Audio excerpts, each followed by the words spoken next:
Hello students, मेरा नाम है Sonu Kumar and welcome back to Alpha Classes. आज का जो हमारा टॉपिक है वो है चैप्टर नंबर 3 एनसीईआरटी। एनसीईआरटी का चैप्टर नंबर 3 है ये, pair of linear equation. Polynomials के बाद इसी को करेंगे, अलजेब्रा के अंदर यही आता है नेक्स्ट चैप्टर। तो इसको डिस्कस करने से पहले हम लोग चैप्टर का नाम जान लेते हैं कि भाई जो नाम है उसमें क्या क्या लिखा हुआ है, उसी से हम लोग को चैप्टर के बारे में काफी इंफॉर्मेशन मिल जाएगी। ठीक है, जैसा कि यहाँ पे कुछ वर्ड दिख रहे हैं मेरे को, एक दिख रहा है लीनियर इक्वेशन एंड एक है पेयर। ठीक है, तो लीनियर किसके लिए स्टैंड करता है? ठीक है, हम लोगों ने पॉलिनोमियल्स के अंदर पढ़ा था कि एक डिग्री करके एक टर्म होती है। अगर आपने मेरी पॉलिनोमियल्स की वीडियोस नहीं देखे तो आप उसको जाके देख सकते हैं। हाँ, तो उसके अंदर हम लोगों ने पढ़ा था कि पॉलिनोमियल की एक डिग्री होती है, एक टर्म होती है डिग्री। डिग्री होती है highest power of any variable, और ये पावर कैसी होती है? नॉन नेगेटिव इंटीग्रल होती है, यानी कि जीरो से ऑनवर्ड्स, जीरो से ऊपर वाली सारी वैल्यूज इसकी पावर हो सकती हैं। ठीक है, तो लीनियर इक्वेशन वो थी जिनकी डिग्री कितनी थी? 1। ठीक है, क्यूबिक कौन सी थी जिनकी डिग्री थी 3। क्वाड्रेटिक वो थी जिनकी डिग्री थी कितनी? 2। ये हम लोग पहले पढ़ चुके हैं। ठीक है, तो इससे हम लोग को एक चीज तो पता चल गई कि भाई उसने क्या बोला है, लीनियर इक्वेशन है तो यहाँ पे जो हमारे पॉलिनोमियल्स बनेंगे उनकी डिग्री कितनी होगी? उन सबकी डिग्री होगी 1। ठीक है, okay. Pair of linear equation with 2 variable, sorry इसको पूरा लिख लेते हैं अपन, विद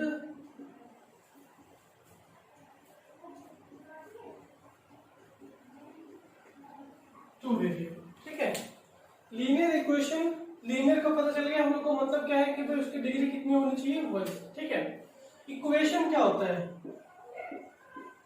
इक्वेशन, इसको भी हम लोगों ने उस चैप्टर के अंदर पढ़ा था। इक्वेशन वो टर्म होती है जब एक पॉलिनोमियल को हम दूसरे पॉलिनोमियल के बराबर कर दें और बीच में लगा दें कोई इक्वल का साइन। ठीक है, उसको बोला जाता है क्या?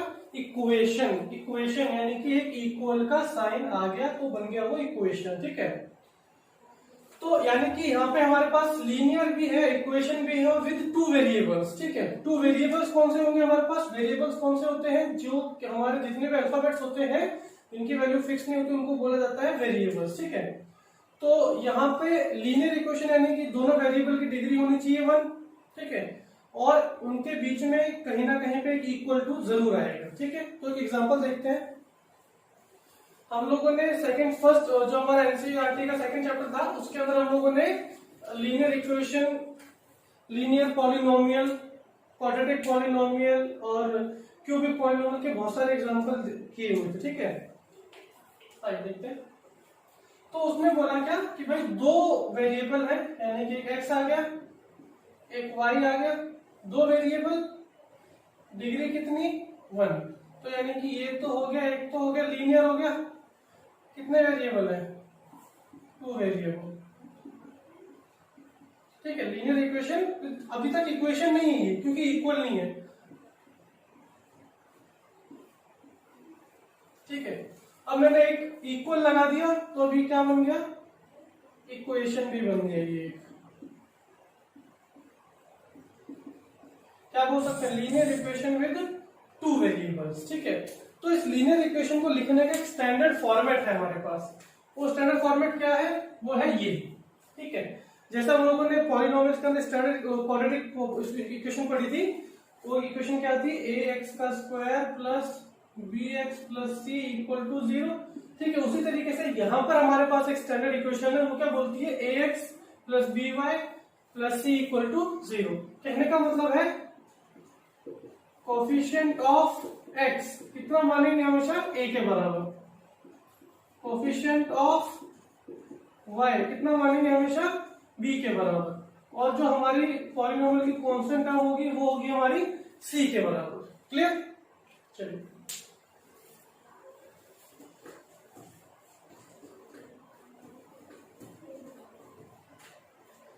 तो यहां पर क्या बोला गया है, यहां पे बोला गया है कि आपके पास पेयर होना चाहिए, यानी कि दो जोड़ा होना चाहिए। एक इक्वेशन मान ली मैंने ये, और दूसरी इक्वेशन मान ली मैंने ये। ठीक है, यहां पे a1 a2 के बराबर नहीं है, ये दोनों चीजें एक जैसी नहीं है, अलग अलग है। a1 की वैल्यू अलग होगी, a2 की वैल्यू अलग होगी। ठीक है, स्टैंडर्ड इक्वेशन थी, इसको मैंने नाम दे दिया। अगर 3 आती तो a3x b3y प्लस c3 लिखते हैं हम। ठीक है, ये है मेरी क्या स्टैंडर्ड फॉर्मेट है दो इक्वेशंस को एक साथ लिखने का। फिर अब इस जो लीनियर इक्वेशन का हम लोग क्या बोल सकते हैं, इक्वेशन है तो ट्रू फॉल्स वाली कंडीशन यहाँ पे होगी, यानी कि भाई एक्स और वाई की कुछ ऐसी वैल्यूज होंगी जो यहाँ पे जीरो बैठाएंगे। ठीक है, तो ये क्या बोलता है, सॉल्यूशंस होते हैं इसके, सॉल्यूशन ऑफ सच इक्वेशन, ऐसे इक्वेशंस के कुछ सॉल्यूशन जो हमारे पेयर को सेटिस्फाई करते हैं, पेयर के जो दोनों वेरिएबल्स हैं एक्स और वाई, उनके लिए वो वैल्यूज आएंगी और वो दोनों इक्वेशन के यानी कि इस पार्ट को इसके बराबर कर देगा, यानी कि इक्वल का जो ये वाला है इक्वल है, इस पार्ट को इसके बराबर कर देगा, यानी कि इस पार्ट को किसके बराबर कर देगा, इक्वल टू जीरो। ऐसा कब होगा, जब एक्स और वाई की कोई एक पर्टिकुलर वैल्यू जहां पे हम लोग पुट करेंगे तभी ये जीरो के बराबर हो पाएगा। सिमिलरली इसको भी जीरो करना है, वो भी कब हो पाएगा, जब एक्स और वाई की वैल्यूज एक पर्टिकुलर वैल्यूज को पुट करेंगे तभी वो सेटिस्फाई होगी कंडीशन, तभी वो ट्रू कहलाएगी। ठीक है,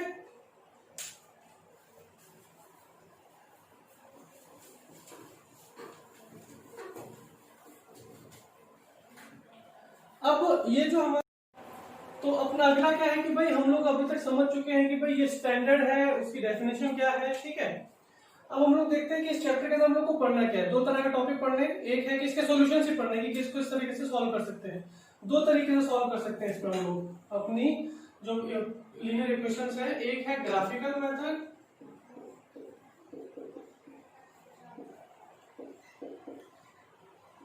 ठीक है, इसमें कुछ कंडीशंस आती हैं।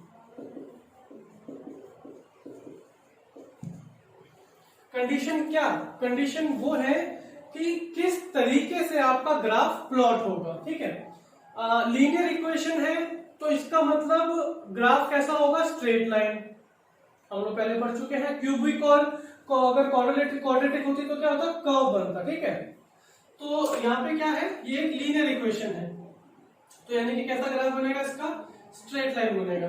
सपोज करो मेरे पास ये मेरा ग्राफ है, ठीक है, मेरे पास यहाँ पे कोऑर्डिनेट्स आ गए, एक कोऑर्डिनेट यहाँ, एक कोऑर्डिनेट यहाँ, तो ये कैसा बनेगा, स्ट्रेट लाइन बनेगा, स्ट्रेट लाइन बन जाएगा ना। ये इसको मैंने नाम दे दिया px1, ये मेरा फर्स्ट पॉलिनोमियल था। ठीक है, इसको ये ले लेते हैं directly, a1x plus b1y plus c1 equal to 0, ये मेरा ये था। और दूसरा वाला मेरा कुछ इस तरीके से बना, एक कोऑर्डिनेट ये, एक ये, एक ये, एक ये, इसको नाम क्या दिया मैंने, a2x plus b2y plus c2 equal to 0। ठीक, तो ये एक कंडीशन है कि भाई इस तरीके से भी ग्राफ प्लॉट हो सकता है। ऐसी तीन कंडीशन है। ठीक है, उनको डिस्कस करते हैं।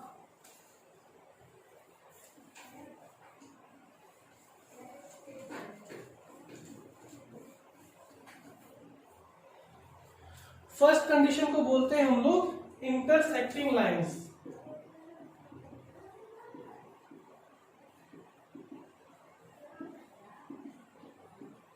इंटरसेक्टिंग लाइंस यानी कि जब दोनों लीनियर इक्वेशंस की लाइन जो है आपस में इंटरसेक्ट करेगी। ठीक है, जैसा हम लोगों ने एग्जांपल में देखा था, तो उसमें क्या कंडीशन राइज होती है कि a1 और a2 का जो रेशियो है वो b1 और b2 के रेशियो के बराबर नहीं होगा।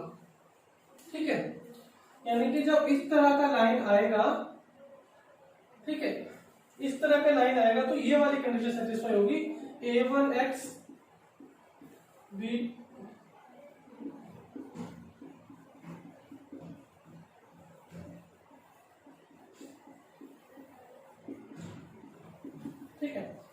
बार क्या होता है ना, वो हम लोग को सिर्फ ये बोलता है, पूछता है कि भाई आप निकाल के बताओ मेरे को कि इसके कितने सॉल्यूशन है या ये कौन सा कंडीशन है, ठीक है।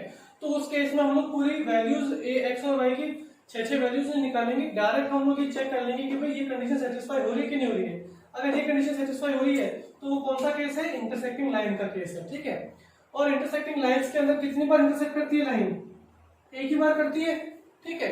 तो यानी कि एक ऐसा कॉमन पॉइंट है जो इन दोनों लाइंस को सेटिस्फाई करता है, यानी कि ये इस लाइन पे भी ये पॉइंट आता है और इस लाइन पे भी ये पॉइंट आता है, यानी ये वाला जो पॉइंट है ये दोनों लाइंस के ऊपर आता है। ये वाला पॉइंट इसको सेटिस्फाई नहीं कर सकता, ये जो पॉइंट है कोऑर्डिनेट इसको x1 y1 ले लेते हैं, तो क्या ये इसको सेटिस्फाई कर पाएगा, नहीं कर पाएगा। और ये वाला जो पॉइंट है ये इस लाइन को सेटिस्फाई कर रहा है और इस लाइन को सेटिस्फाई कर रहा है, ठीक है। तो इसको मानते हैं क्या, जो कॉमन पॉइंट आते हैं उनको बोला जाता है solution of that pair of linear equation, ठीक है। तो कितने सॉल्यूशन बन सकते हैं इसके, ओनली वन सॉल्यूशन, ठीक है। तो इंटरसेक्टिंग लाइन की जो कंडीशन है उसके अंदर हम लोग को 3 पॉइंट मिले। पहला, इंटरसेक्टिंग लाइन की कंडीशन कब होगी, जब ये वाली कंडीशन आएगी, a1 और a2 का जो रेशियो है वो b1 और b2 के रेशियो के बराबर नहीं है। जब ऐसा कुछ केस आएगा तो हम लोग देखेंगे भी हमारा कहीं ना कहीं पे एक लाइन कट रही होगी, लाइन कट रही है, कितने बार कटी, एक बार, तो सॉल्यूशन में कितने होंगे उसके, सिर्फ और सिर्फ एक, ठीक है।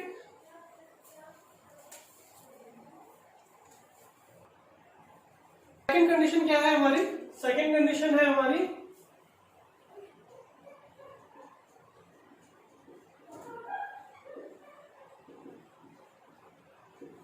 पैरेलल लाइंस, ठीक है। पैरेलल लाइंस कैसी होती हैं, ये कंडीशन कब सेटिस्फाई होती है हमारी,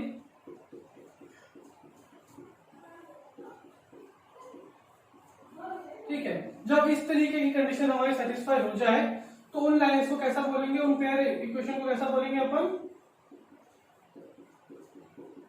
कि ये लाइंस कैसी हैं, एक दूसरे के पैरेलल है, ठीक है। और हम लोगों ने क्या देखा कि भाई जितनी बार भी वो एक लाइन एक दूसरे को काटती होंगी, जितनी बार भी लाइन एक दूसरे को काटेंगी उतने सॉल्यूशन आते हैं। जैसे यहाँ पे कितनी बार काटा था, एक बार, तो एक सॉल्यूशन, यहाँ पे कितनी बार काटेंगे इसको, यहाँ पे तो ये कभी काट ही नहीं पाएगा इसको, तो सॉल्यूशन कितने हो जाएंगे, नो सॉल्यूशन, ठीक है। और थर्ड है हमारा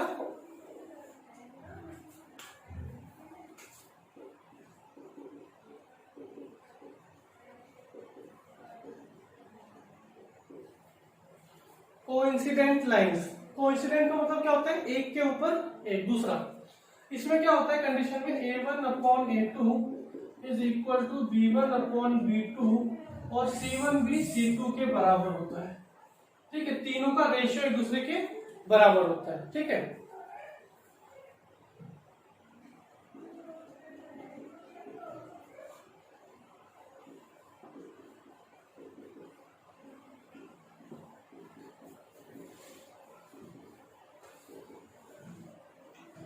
ये लाइन थी मेरी एक, ठीक है। दूसरी लाइन कहां बनी, इस लाइन के ऊपर ही बन गई, ठीक है। तो पहली वाली लाइन को दूसरी वाली लाइन ने कहां पे काटा, एक यहां पे काटा,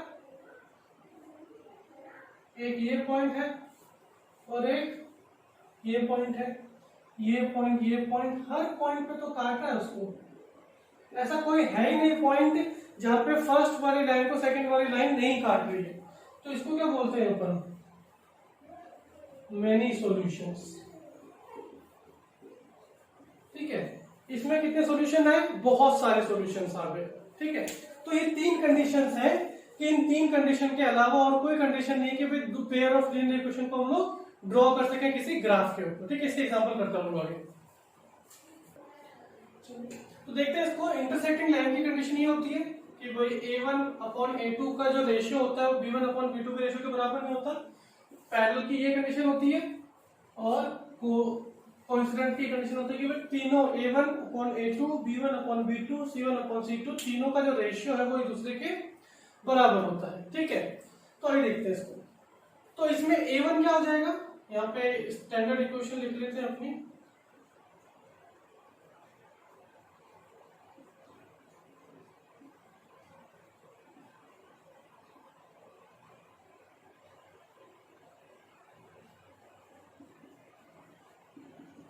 ठीक है।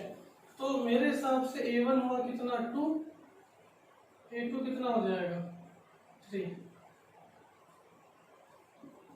B1 B2, B1 कितना हुआ -3, B2 कितना हुआ -4, ठीक है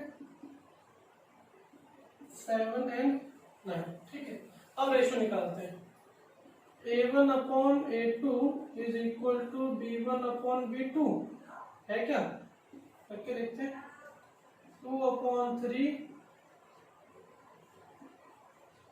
ये कट गया, कितना आएगा -3/4 लेने के बराबर है क्या, नहीं है, नहीं है। तो यानी कि ये दोनों लाइंस का कैसा है, ये दोनों लाइन कैसी है हमारी, इंटरसेक्टिंग लाइन है। इनके कितने सॉल्यूशन आएंगे, ओनली 1 सॉल्यूशन, ठीक है। आगे बढ़ते हैं क्वेश्चन नंबर 2 की तरफ।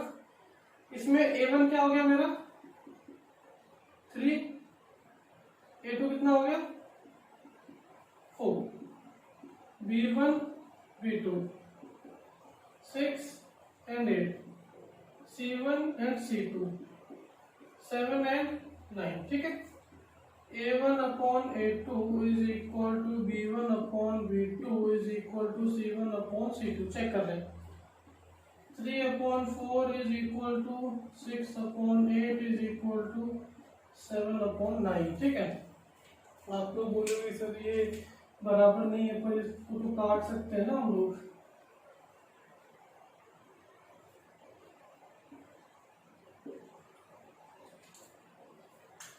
टू के टेबल से कट जाएगा दोनों।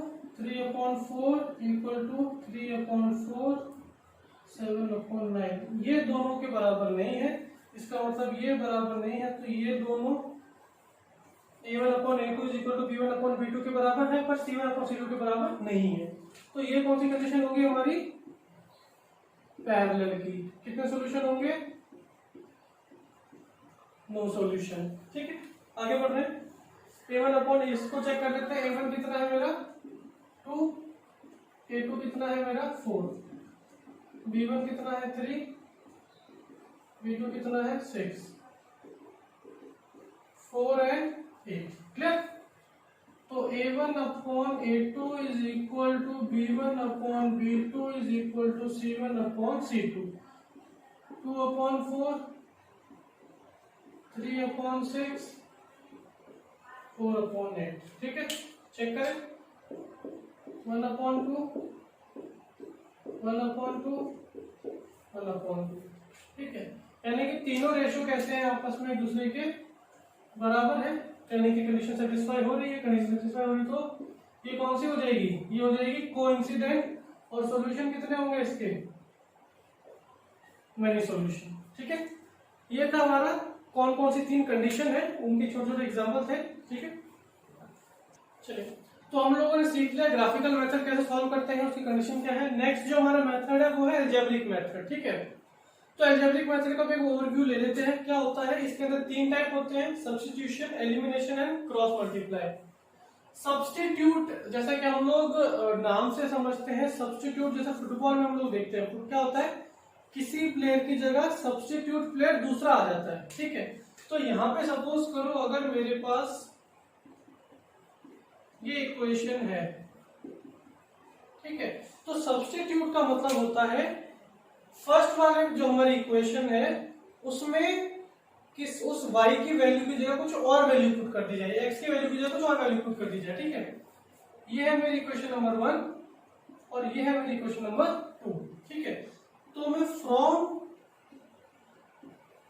इक्वेशन नंबर 2 को पकड़ रहा हूं, x minus y is equal to 9। मैंने y को उधर भेजा तो कितनी वैल्यू आ गई x की,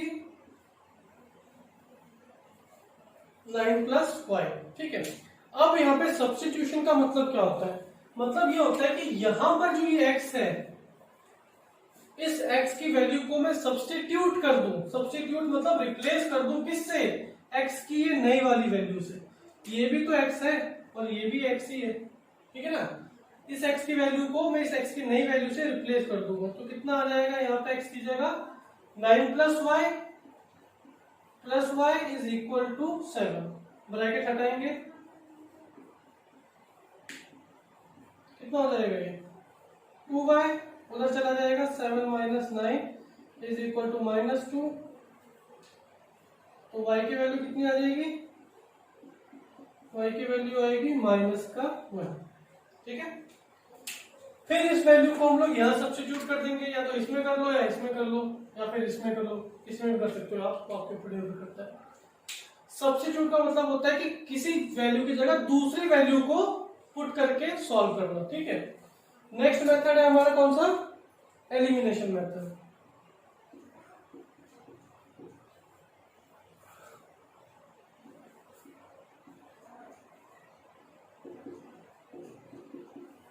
ठीक है,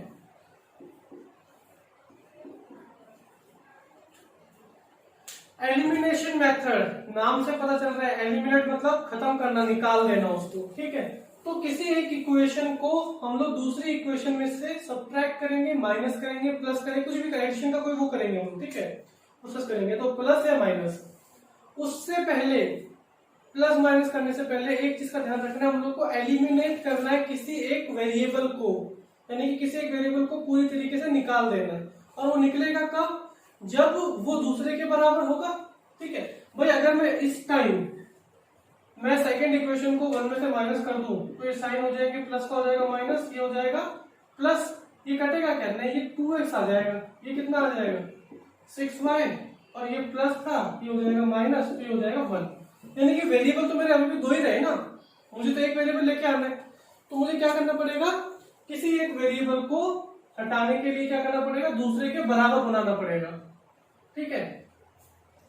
मैं इस वेरिएबल को, जैसे यहाँ पे x है, यहाँ पे x का कोफिशिएंट कितना है 1, तो अगर मैं इस पूरी इक्वेशन को 3 से मल्टीप्लाई करा दूं, पूरी इक्वेशन को, ठीक है, x minus 2y minus 6 into 3 equal to 0, 6 को मैं इधर ले आया तो माइनस हो गया, पूरी इक्वेशन को 3 से मल्टीप्लाई करा दो, कितना हो जाएगा ये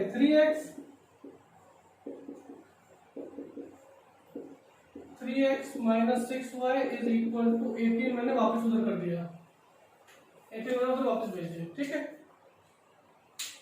अब क्या कर रहे हैं, हमारे पास पहले से क्या इक्वेशन थी, पहले से हमारे पास 3x प्लस 4 7, ठीक है। अब अपन क्या कर रहे हैं, ये हमारी कौन सी इक्वेशन हो गई है, थर्ड में से हम लोग क्या कर लेते हैं, फर्स्ट को माइनस कर लेते हैं, थर्ड में से फर्स्ट को माइनस कर लिया मैंने, ये प्लस था, साइन चेंज हो गए, साइन चेंज हो गए, ठीक है। अब ये पूरा का पूरा कट जाएगा, अब ये एलिमिनेट हो चुका है, यानी कि इसको हम लोगों ने पूरी तरीके से निकाल दिया, तो पीछे क्या बच जाएगा, माइनस का 10y, और यहाँ कितना बच जाएगा, प्लस का 11, तो y की वैल्यू कितनी आ जाएगी, -11/10। फिर इसकी वैल्यू को हम लोग वहां पर पुट करके आंसर निकाल सकते हैं, ठीक है।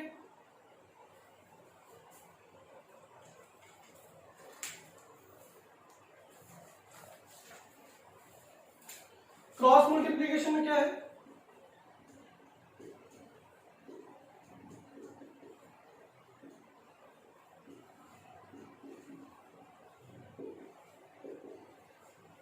इसका फॉर्मेट समझ लीजिए,